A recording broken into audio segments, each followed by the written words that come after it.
Hello and welcome to Gadget Joe, and today we're taking a look at a gaming motherboard that is packed with features that you can pick up for just £225.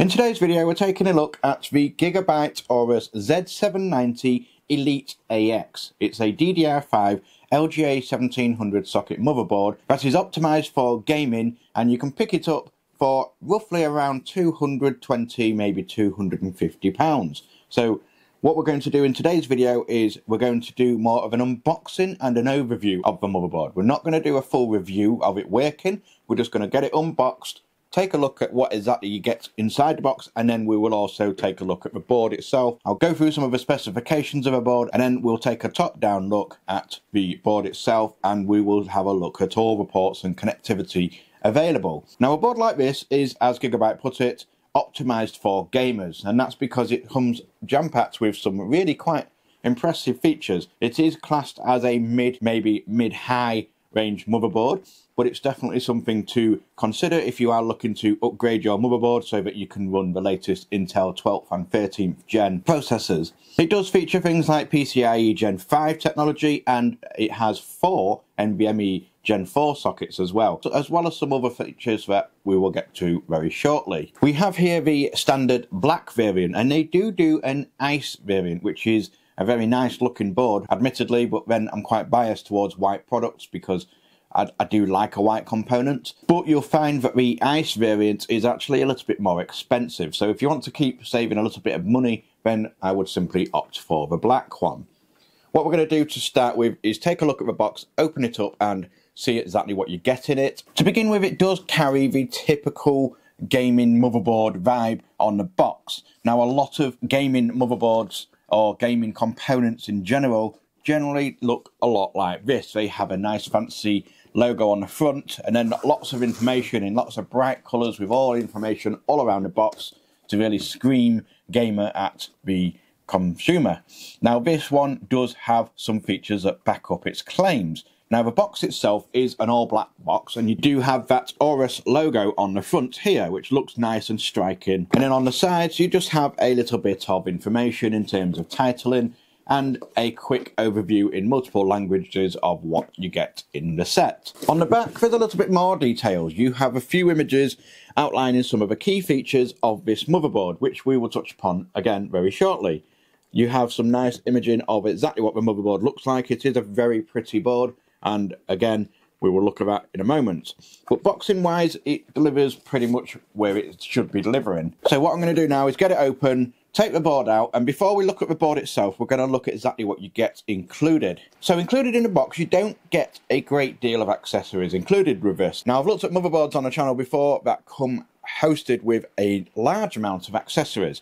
This one is a little bit different, but you do get the things that you need for this. Starting off with some SATA cables. You get 2 SATA cables because there is 6 SATA ports on this motherboard. This motherboard also has Wi-Fi 6E technology. It does have some antennas on the back, but to increase the range of the antennas on the board itself to pick up the best signal, they do include a little antenna. Well, I say little, it's quite large. This is an antenna that should hopefully boost your signal enough so that you can get the full potential of that Wi-Fi 6E technology. It does have a magnetic pad on there as well, so you can stick it to the side of your case if you need to, or into anywhere else that you wish to.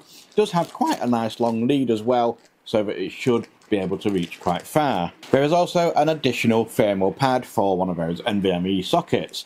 You do then get some basic user manuals and warranty cards, which is come to expect. And then perhaps my favourite thing, which is a bit trivial, but it's, as a system builder, this is really appreciated, because this is what Gigabyte call the G connector. All this is a little block that you can plug all your case, power and reset connectors into, and then it just becomes one single block to put on the motherboard, something that all motherboards should have. And then we have the board itself, obviously in a anti-static bag like all motherboards come in. As you can see, the board itself is absolutely stunning. It's a very nice all black build with lots of gaming aesthetics. It's got lots of diagonals and stripes and patterns on there, and then it just looks absolutely fantastic. So it's going to fit very nicely in with pretty much any setup. It is quite a weighty board, and that's down to the fact that it's got those large heatsinks, which we will see very shortly. What I'm going to do now is change review, and we're going to take a look at exactly what you get on the board, and then at the end of that we will give you a quick conclusion of everything we have. So first things first, let's talk about the design. The Z790 Aorus Elite AX sports a sleek and aggressive look, with an all-black PCB and metallic heatsinks. There is plenty of Aorus branding on these heatsinks, and they really do tie in well with the overall look. It is an ATX motherboard, so that means it's a full-size board that should fit most cases. It was built using a 6-layer PCB for extra strength and rigidity, and also to ensure maximum connectivity throughout, with a double copper coating within too. These heatsinks are rather large too. In fact, they're 4 times larger than the average size. They carry an aggressive gaming aesthetic, with plenty of branding all around and lots of diagonal shapes. And they are a nod in the right direction of a completely covered motherboard. The heatsinks are highly functional too, providing essential additional cooling on the high quality VRMs with a 6mm heat pipe included. There is RGB lighting that is underneath the heatsinks that creates a subtle glow when in operation that can be controlled by Gigabyte's own control center or other RGB suites. The Elite ATX utilises Intel's latest LGA 1700 socket and will handle Intel's most high demanding processors, including the flagship i9 CPUs, thanks to its 19-phase power setup that utilises 70 amp smart power stage MOSFETs for a total of 1120 amps at its disposal. There is support for DDR5 at an impressive 7600 MHz maximum speed, and Gigabyte do claim that it is 100% compatible with all DDR5 memory modules on the market. But just to be certain, it might be worth checking the qualified vendor list or QVL if you are unsure of your modules. Taking advantage of XMP3 will allow you full control of all your timings and power delivery if you wish to push your RAM to its highest potential. It is dual channel over 4 DIMM lanes as well, with a total of 128 GB of maximum memory. Underneath that is one of 4 available NVMe sockets on this board. The first one is underneath this large silver aluminium heat spreader. It has support for a full-size drives too, up to 110mm, and the provided cooling should be more than enough to keep it nice and cool under load.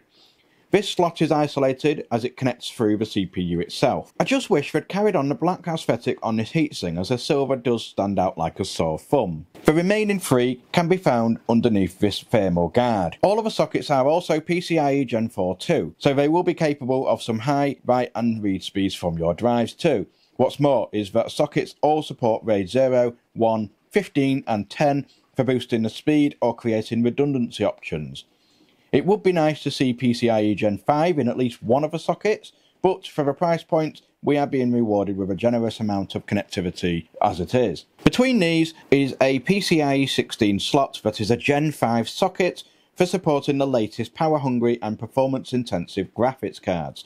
The lanes are super sturdy too, with Gigabyte's ultra durable armor coating. There are an additional 4 PCIe 4x4 slots down towards the bottom of the board. Now that we've covered the key points of the board, let's take a look at the connectivity around the board and have a closer look at the impressive included I/O too.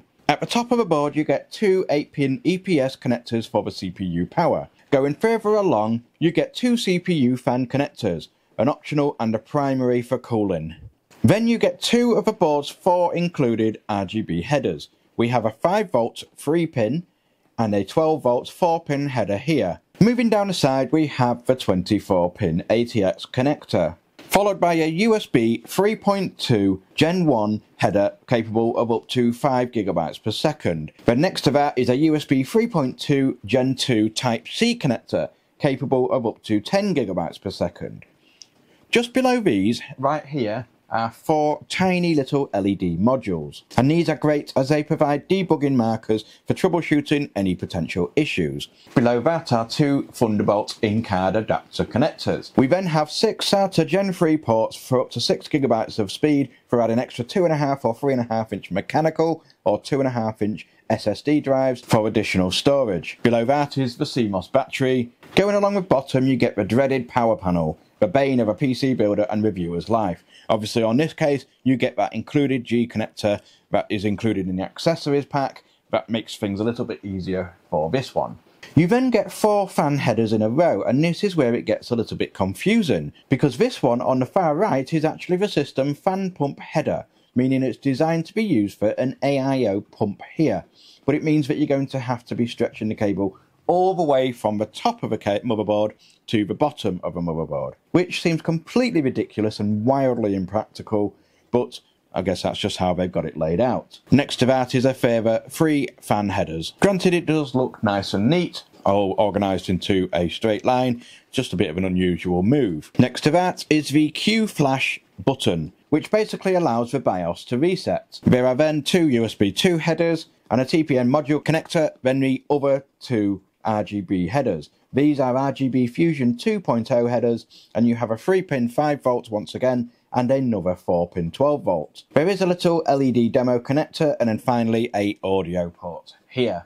And now we have the audio panel. This features a Realtek ALC897 codec for audio. This isn't particularly an audiophile's first choice, or even their second or third. It's a very much adequate audio codec. It's not the latest and greatest, and there's no amplifiers or DACs included. So if you're after a board for high-end audio, this might not be the option for you. But for most people, this will more than suffice. Alternatively, you could upgrade to an audio card for the PCIe lanes if you absolutely must. And that pretty much covers the entire board. Now we can have a quick look at the rear I/O, and we have lots of options here, starting with 4 USB 2 ports, an Intel Wi-Fi 6E antenna, 2 USB 3.2 Gen 2 Type A's, capable of delivering up to 10 gigabytes per second, a HDMI and a DisplayPort, a Type-C 3.2 Gen 1 port for up to 20 gigabytes transfer, and then 3 USB 3.2 Gen 1 Type A's for 5 gigabytes per second transfer.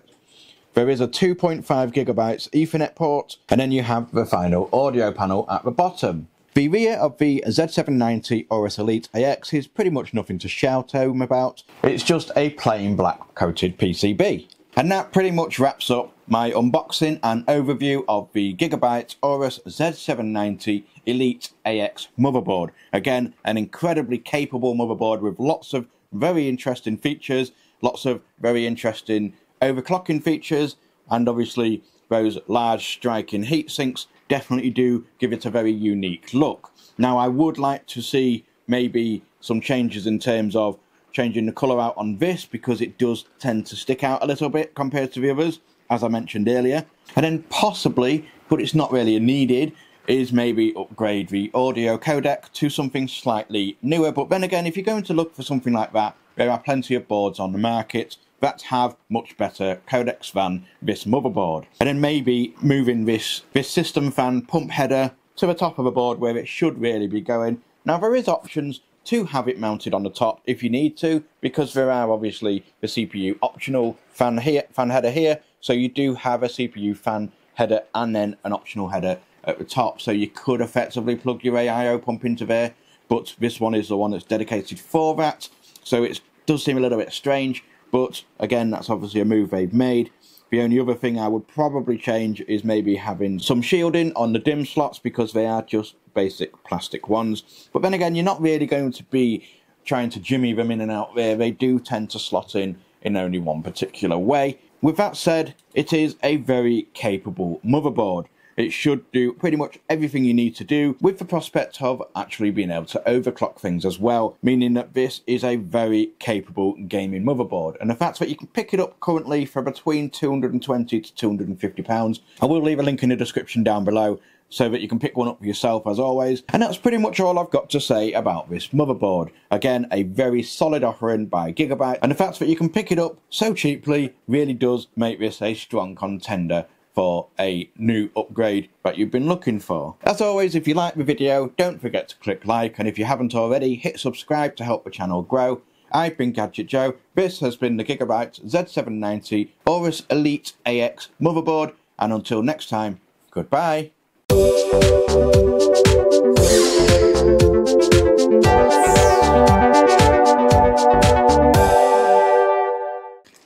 We will get this open and take a look. Oh my days.